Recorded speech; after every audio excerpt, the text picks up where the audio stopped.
আরে আজকে হচ্ছে রাখি পূর্ণিমার দিন তো।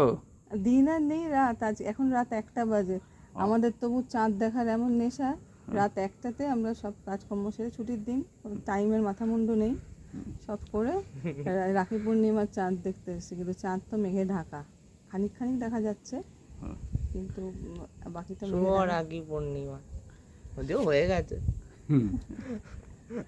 শুভ রাখি পূর্ণিমা, সত্যি সত্যি কিন্তু অন্যদিনে অন্যান্য বারে কেমন চাঁদ ঝকঝকে আকাশে চাঁদ থাকে, কত ভালো লাগে।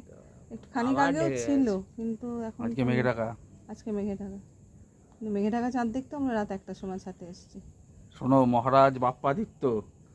বলো, হ্যাঁ, বলো শুনি। রাজকাহিনী রাজকাহিনী তোমার অবনীন্দ্রনাথ ঠাকুরের লেখা। সেখান থেকে কি তোমার নাম বাপ্পা? তা হতে পারে। তা সেখানে রাজকাহিনীতে সেই মহারাজা বাপ্পাদিত্য, রাজপুত রাজা, গ্রহ বংশের রাজা। আচ্ছা, তখন রাজা ছিল না, ছোট। ছোট ছেলে। তা সে তখন ওই কোনো এক বনে বা জঙ্গলে